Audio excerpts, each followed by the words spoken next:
Vamos continuar aqui de entrevista, ó. Vamos ver se a gente já temos aqui o doutor, o promotor de justiça Luiz Duarte de Oliveira sobre o aspecto jurídico da vacinação.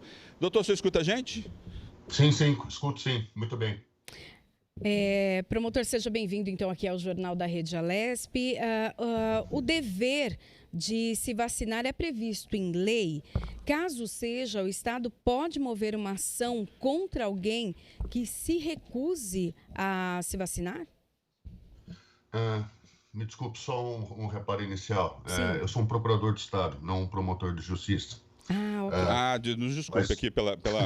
Tá aqui, procurador. Perdão. Procurador de Estado de São Paulo. Bom, de toda forma, a obrigatoriedade ela é decorrência de uma imposição legal e não é uma novidade no nosso ordenamento. Nós temos uma lei de 75 que já impõe a obrigatoriedade de vacinação. Isso não quer dizer, todavia, que eu vá obrigar a pessoa a se vacinar no sentido de capturar essa pessoa, levá-la no posto de saúde para lhe aplicar um imunizante. O que existe, na verdade, é a imposição da vacina como obrigatória e, se o cidadão se recusar a tanto, ele vai sofrer sanções do poder público, e isso de toda ordem, a menos que eu esteja tratando de vulnerável, por exemplo, como crianças. Nesse sentido, e o Supremo Tribunal Federal está julgando uma questão parelha a essa, que é a obrigatoriedade do Estado impor vacinação para crianças, dada, inclusive, o estado de fragilidade da cliente, né? E até no caso, nós estamos aí com várias pesquisas, né, de várias vacinas diferentes. A pessoa ela pode optar por uma dessas vacinas ou não. Quando o país ali escolhe uma determinada vacina, ela é obrigada então a aceitar aquela. Na verdade, nós não temos nenhuma vacina ainda. Nós temos 4 vacinas que estão sendo testadas em território nacional, sob supervisão, inclusive, da Anvisa, na tentativa de obter registro. Vamos supor que lá na frente nós temos um cenário em que 3, 4 vacinas consigam esse registro perante a Anvisa. A definição disso não é uma definição individual, ela não é uma definição política, ideológica. Isso é uma definição do Ministério da Saúde, que deve, dentro de um plano, com olhos à questão sanitária, identificar qual vacina é a mais adequada para cada parcela da população. E é essa que vai estar disponível. Então, isso reclama antes uma coordenação muito grande do Ministério da Saúde para definir quais vacinas vão ser aplicadas para cada parcela da população. Doutor, um indivíduo que recusa a vacinação, ele pode ser impedido de frequentar escola, ambiente de trabalho ou outro local de convivência coletiva? Sim, isso é uma coisa já ocorrente há muitos anos, eu diria desde os anos 70. Vamos pegar alguns exemplos. Os portuários e aeroportuários, por exemplo, eles têm necessariamente que apresentar uma caderneta de vacinação com o mínimo necessário para conseguir desenvolver suas tarefas. A mesma coisa se faz com o Exército, com as Forças Armadas. O pessoal de segurança, que trabalha na segurança pública, agentes penitenciários, por exemplo, tem que oferecer também uma caderneta de vacinação com o mínimo necessário para desempenhar suas tarefas. O pessoal da saúde, eu não posso ter, por exemplo, um corpo de enfermagem no hospital sem os imunizantes necessários para desenvolver essa tarefa. Isso se estende também para os vulneráveis. Hoje, por imposição do Estatuto da Criança e do Adolescente, os jovens, para se matricular em escolas, têm que apresentar uma caderneta mínima de vacinação, a obrigatoriedade desses imunizantes. Então, isso já é uma realidade no nosso país e vem lá dos anos 70 do século passado. Então é algo bastante antigo já, né? Mas tem aquele movimento, né, de que alguns pais não querem dar as vacinas ali, querem que aplique as vacinas nos filhos. Dentro desse movimento, também se enquadra isso? Eles também são impedidos, então, de serem matriculados em escolas e, enfim. Tem também a questão das viagens, né, doutor? De alguns lugares eles exigem ali a apresentação da carteira de vacinação e a assinatura ali que você está imunizado, por exemplo, febre amarela, né, quando se sai do país. Sim, sim, sim. E no futuro vai ser a mesma coisa com o Covid. Não tenho dúvida nenhuma a esse respeito. A questão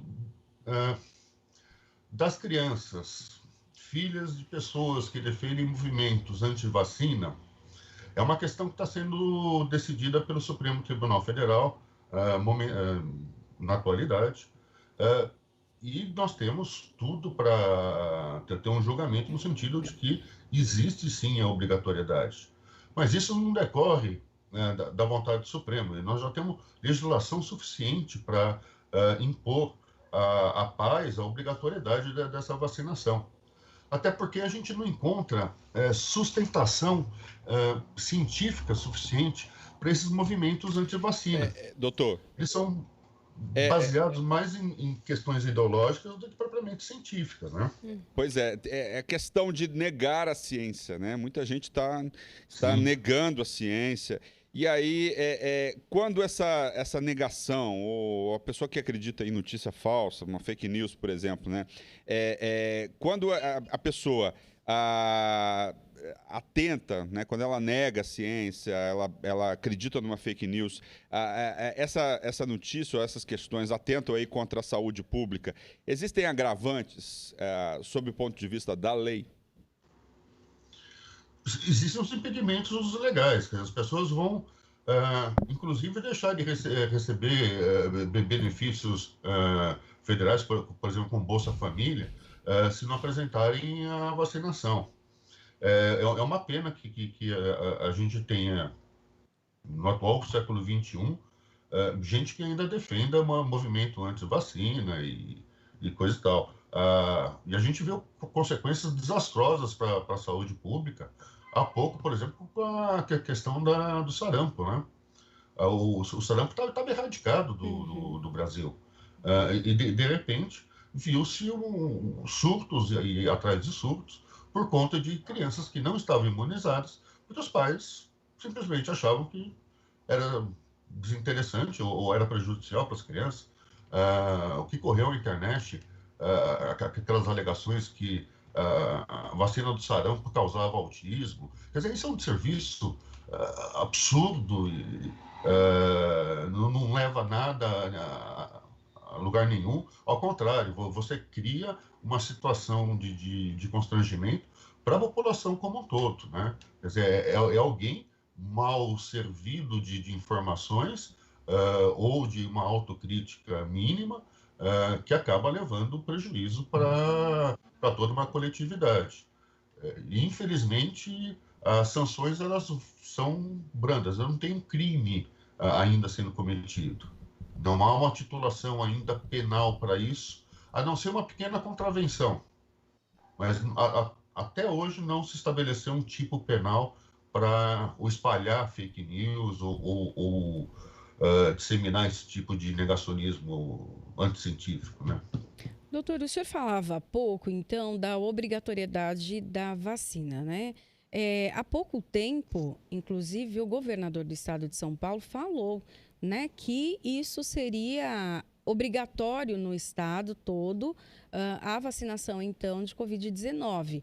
Isso trouxe uma confusão, né? Várias pessoas falando sobre essa imposição ditadora e tal.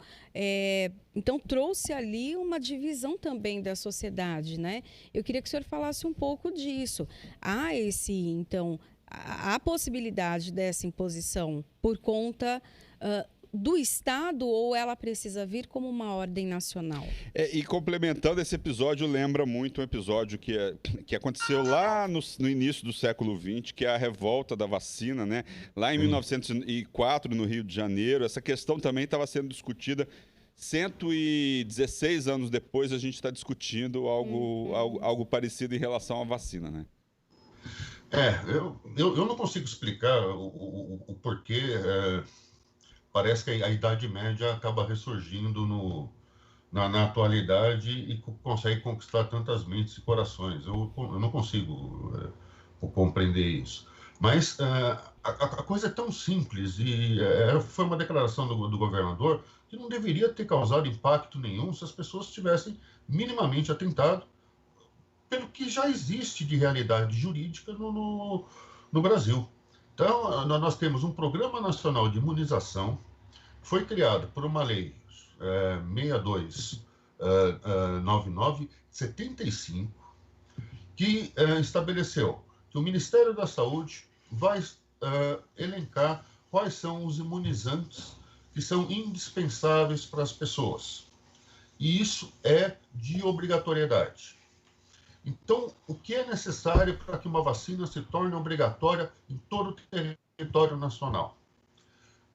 Que o senhor ministro da Saúde pede uma portaria incluindo o imunizante para o Covid. Não precisa mais nada que isso. Não precisa de ato de governador, não precisa de prefeito, de presidente da República, nada. É só o ministro da Saúde incluir dentro da relação de vacinas obrigatórias a do Covid. E aí ela se tornaria, já de antemão, obrigatória para todos os brasileiros. Doutor, a gente está vendo... Desculpa. Desculpa interromper. Uma celeuma é uma questão mais diversionista e ideológica. Doutor, está falhando um pouquinho a ligação, a gente não está entendendo muito o que o senhor está falando agora. Não sei se... a cabeça. Vamos tentar, mas vamos ver. Eu vou fazer uma pergunta, vamos ver como é que vai tá. A gente voltou ao normal. A gente está vendo aí, ontem, uma notícia que chegaram acho que 112 mil vacinas, né? O primeiro lote aí das vacinas aqui para o estado de São Paulo. A partir de agora, só acredita que essa questão da vacina ou não, a partir do momento de que vai para a prática, né, as pessoas vão ser vacinadas ou não, só acredita que vai haver uma judicialização em relação a essa questão? Vai ter gente judicializando esse tipo de situação? Até para utilizar, né? A gente acredita que no começo, então, vai ser disponibilizado para as pessoas que fazem parte do grupo de risco. Grupos de risco, né? Então, os idosos, os profissionais da saúde, profissionais da segurança pública, aí depois, né, a população em geral, enfim, as crianças também como prioridade. Daí tem essa questão, a judicialização, né? Quem realmente quer tomar a vacina pode entrar ali com algum processo para poder... fazer parte, sem ser do grupo de risco, mas tomar? Ou também para não tomar a vacina, né? Também. Sim, não. Veja, o direito de ação é um direito constitucional, ele está assegurado na nossa Carta Maior e ele é exercido pelo cidadão da forma que bem lhe aprover. Então, a existência... Oi? Não, estamos ouvindo. Pode continuar. A existência de ações judiciais, eu tenho certeza que vai se dar. Tanto proposta por aqueles que não querem ser vacinados, como por aqueles que querem escolher uma específica vacina, furando fila. Esse é um direito de ação, as pessoas podem propor. O que o judiciário tem para mim vai ser absolutamente criterioso e crítico em relação a isso, no sentido de impedir... impedir que haja esse tipo de aventura judicial. Não há o mínimo sentido que as pessoas que tenham mais acesso ao judiciário saiam na frente para obter ordens judiciais para que a gente consiga priorizá-los numa métrica aí, sanitária de quem vai ser vacinado primeiro. Tem para mim também que é o Ministério da Saúde que há de definir quais são os grupos de risco e quem vai ter primazia nessa vacinação. Essas 112 mil doses que chegaram, elas não vão ser utilizadas como vacina ainda, elas vão ser armazenadas e só quando a Anvisa aprovar essa vacina é que elas poderão ser utilizadas para imunizar os grupos prioritários. E tem para mim que nós vamos começar, primeiro, pelas pessoas que participaram da pesquisa e receberam o placebo. Então, seria na verdade, uma contrapartida por aqueles que emprestaram suas vidas, seus corpos, para testar a vacina em primeiro lugar. Na sequência, o pessoal da saúde pública e privada e segurança. É aquele pessoal que vai em contato com a população diretamente. E depois, os grupos prioritários da população em geral.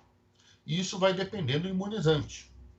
Tem imunizantes que parece que são melhores para uma população mais idosa e outros para uma população mais jovem. Então, a gente vai precisar saber que tipo de imunizante eu tenho e qual é o grupo prioritário às vistas de critérios sanitários, exclusivamente. Agora, a sorte no judiciário, as pessoas, obviamente, vão tentar, mas com pouco sucesso, espero eu, né? O pessoal está mandando aqui para gente algumas leis que estão sendo discutidas aí em relação à proibição aí da vacina, né? A Lei 13.979 de fevereiro de 2020, a gente tem aqui, estou descendo aqui, a gente tem algumas questões aí em relação, por exemplo, à vacina, né? A vacinação. E aí está lá, artigo 3º. Para enfrentamento de emergência de saúde pública de importância internacional que trata esta lei, as autoridades poderão adotar no âmbito das suas competências, entre outras, as seguintes medidas. Vacinação e outras medidas profiláticas, né? Mas existem aí tentativas de impedir a vacinação. Como é que o senhor vê esse movimento do... Essa lei, a 13.979, ela surgiu em fevereiro último, como medida provisória. Foi ditada às vésperas da pandemia estourar e a gente ter as quarentenas decretadas aqui em território nacional. E ela se voltou exclusivamente ao enfrentamento do Covid. Acho que até com uma certa redundância, porque nós já tínhamos legislações anteriores que permitiam o mesmo enfoque do poder público. Contestá-la juridicamente, todo cidadão pode. A questão é ter um argumento que seja factível, que seja crível, né? Que o poder público tem o direito de investir de uma maneira obrigatória contra o cidadão, me parece que sim, não tem como contestar isso.